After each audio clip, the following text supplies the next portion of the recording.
عرب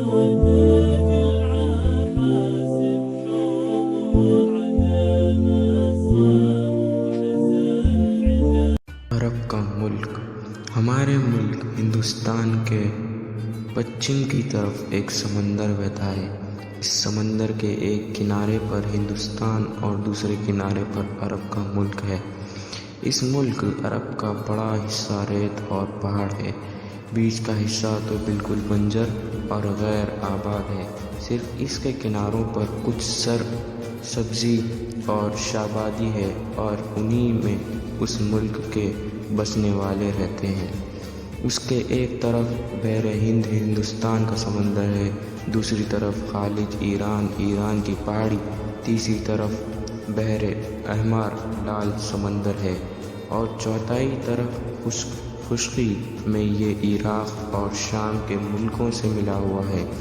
اسی لیے عرب کے ملک کو جزیرہ نما اور جزیرہ ٹاپو بھی کہتے ہیں، جو حصہ بحر احمر کے کنارے لمبائی میں شام کی سرحد سے شروع ہو کر یمن کے صوبے پر ختم ہوتا ہے، حجاز کہلاتے ہیں۔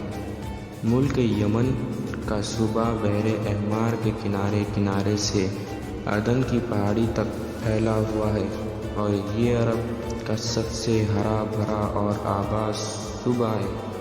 اسی کے قریب اردن کی پہاڑی کے کنارے پر حجاز مواد ہے اور عمان کے دریا کے غربی کنارے پر عمان اور ایران کی پہاڑی کے کنارے پر بحرین اور اس سے ملا ہوا یمامہ ہے اور بیچ ملک سے عراق کا حصہ نجد کہلاتا ہے۔